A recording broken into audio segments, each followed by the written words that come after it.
Welcome back to Clean Radio. We're actually going to start off this last segment. We got a call from Rick.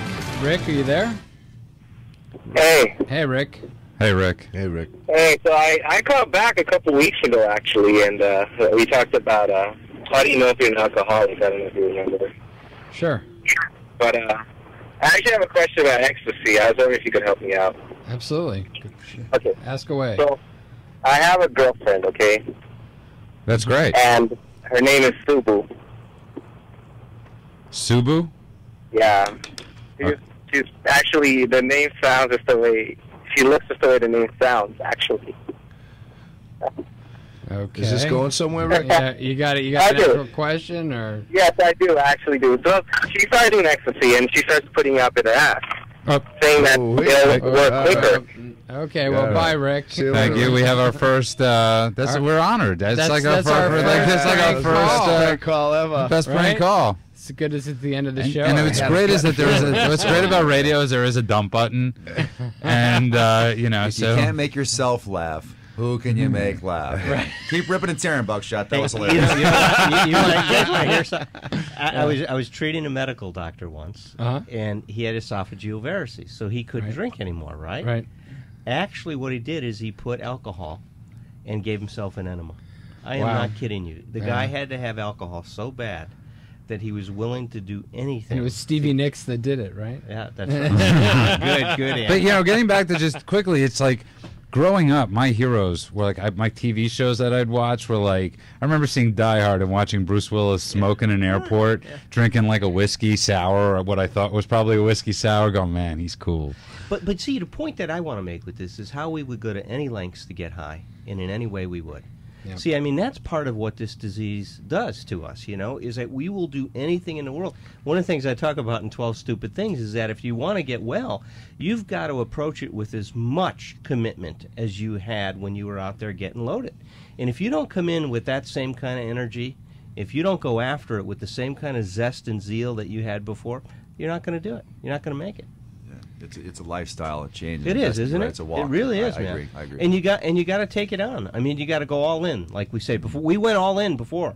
With our disease, all of us go all in. I mean, we throw it all. It's on amazing the table. how quickly people will walk to a top of a hill to get drugs, but when they're sober, all of a sudden, like the idea of walking to the top of the hill becomes like this big thing. Well, now they're going to negotiate. Right, Do I really need to go to the hill? Come Do I on, really man, need to do that to get well? Do I really have to go to meetings? I'm not taking a bus. Right. What? It's like, for how long? That's like the great newcomer question, but for how long? And it's like you never... Did you ask that before when you were using drugs? When you're like, for how long? How long do I have to do this commitment for? That's why like the hardest commitments are the GSR commitments, you did the general service commitments that are like 2 years. But what's great is if you actually do that commitment, you'll be sober, I had this kid tell me that recently he was newly sober, and he says, I'm just really bored.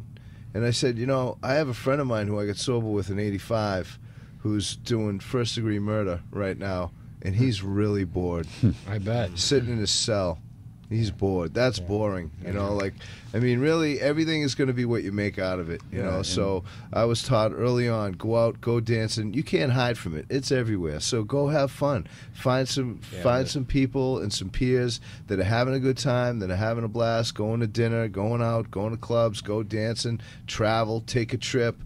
And I've surfed all around the world. I just, find a hobby. That's another big thing. Find something that you love to do. And sober's boring. You're not being sober. I mean, right. Like I started boxing, and I went to this gym with this guy.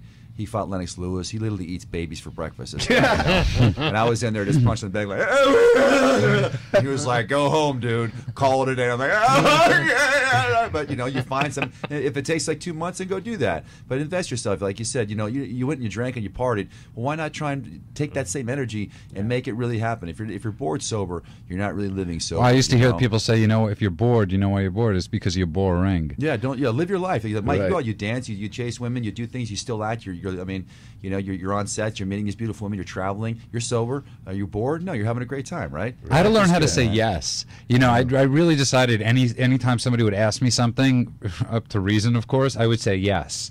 You know, and it's like I got sober in Brooklyn. We'd all go on the Cyclone whenever somebody celebrated a certain amount of time sober. Whatever it was like 7 years on the Cyclone in Coney Island 7 times. Yeah. You know, and then we'd go like jump in the ocean in like 10-degree weather. You know, and it was like these experiences that you know, and it was cold. But it was like fun, you know, going on that Cyclone, going to Coney Island, you know, and just because I said yes, when I said yes, I ended up in some of the greatest places. Right. I mean, I've been skydiving sober. Right. You know, I jumped out of a plane sober, you know, and that's pretty cool. Yeah, you know, my buddy Paul C. He got sober when he was 14 years old. We get going early in Boston, and he told me this, gave me this expression a couple of years back. I use it all. This is what I live by now, and it's I go where I'm invited.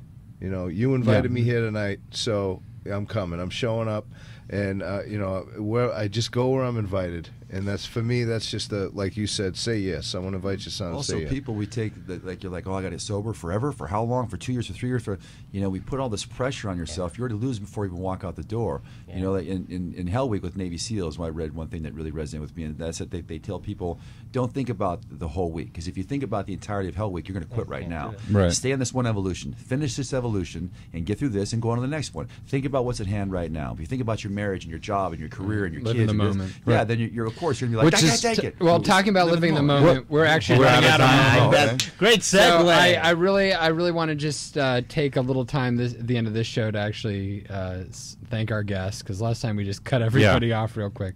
So, Dr. Alan Berger, thank you so much.